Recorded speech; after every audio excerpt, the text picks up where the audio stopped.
ये देखो भाई, जंगल में कैसे हम पार्टी करते हुए, और जंगल में हमारे पास करछी ना होने के कारण चमची से ही काम चलाते हुए 1.5 kg मुर्गा बनाते हुए।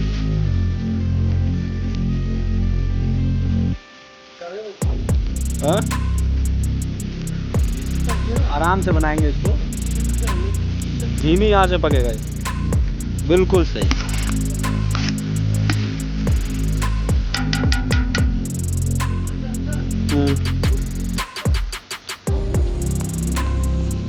देसी जुगाड़ चूल्हा था,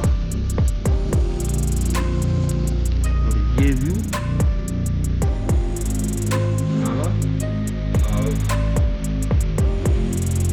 देख सकते हो क्या सीन है।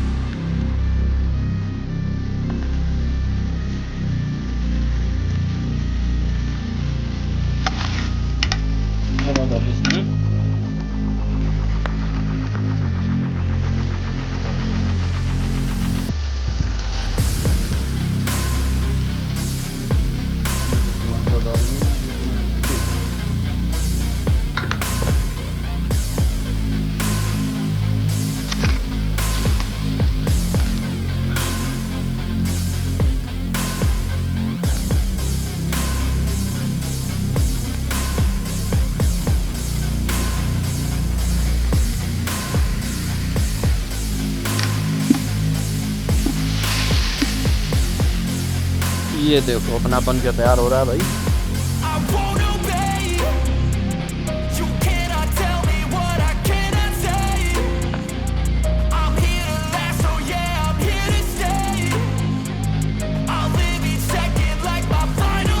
जंगल में मंगल है।